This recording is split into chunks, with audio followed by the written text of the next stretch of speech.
Hi friends, ಎಲ್ಲರೂ ಹೇಗಿದ್ದೀರಾ? ಎಲ್ಲರೂ ಚೆನ್ನಾಗಿದ್ದೀರಾ ಅಂತ ಅಂದ್ಕೊಂಡಿದ್ದೀನಿ. ಇವತ್ತಿನ ರೆಸಿಪಿ ಬಂದು ಮೆಂತ್ಯ ಸೊಪ್ಪಿನ ಪೂರಿ ಹೇಗೆ ಮಾಡೋದು ನೋಡೋಣ ಬನ್ನಿ. ಇದು ನಾನು ಸ್ವಲ್ಪ ಮೆಂತ್ಯ ಸೊಪ್ಪು ತೊಗೊಂಡಿದ್ದೀನಿ. ಇದನ್ನು ಚಿಕ್ಕ ಚಿಕ್ಕದಾಗಿ ಕಟ್ ಮಾಡ್ಕೊತೀನಿ. ನೋಡಿ, ಈ ಥರ ಚಿಕ್ಕ ಚಿಕ್ಕದಾಗಿ ಕಟ್ ಮಾಡಿದ್ದೀನಿ. ಇವಾಗ ನಾನು ಒಂದು ಪಾತ್ರೆಯಲ್ಲಿ ಮೆಂತ್ಯ ಸೊಪ್ಪು ಸಪ್ರೇಟಾಗಿ ತೊಗೊಂಡಿದ್ದೀನಿ. ಇದಕ್ಕೆ ಗೋಧಿ ಹಿಟ್ಟು ಮಿಕ್ಸ್ ಮಾಡ್ಕೊತೀನಿ. ಗೋಧಿ ಹಿಟ್ಟು ಮಿಕ್ಸ್ ಮಾಡ್ಕೊತಾ ಇದ್ದೀನಿ. ಇದಕ್ಕೆ ಸ್ವಲ್ಪ ಉಪ್ಪು ಹಾಕ್ಕೊಂಡು ಕಲಿಸ್ಕೊತೀನಿ ಚೆನ್ನಾಗಿ ನಾನು.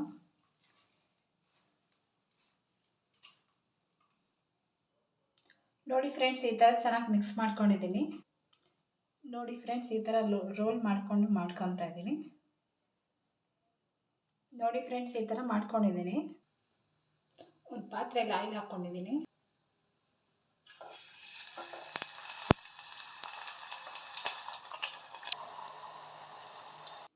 ನೋಡಿ ಫ್ರೆಂಡ್ಸ್, ಮೆಂತ್ಯ ಪೂರಿ ರೆಡಿಯಾಗಿದೆ. ತುಂಬ ಟೇಸ್ಟಿಯಾಗಿ, ತುಂಬ ಹೆಲ್ದಿಯಾಗಿ.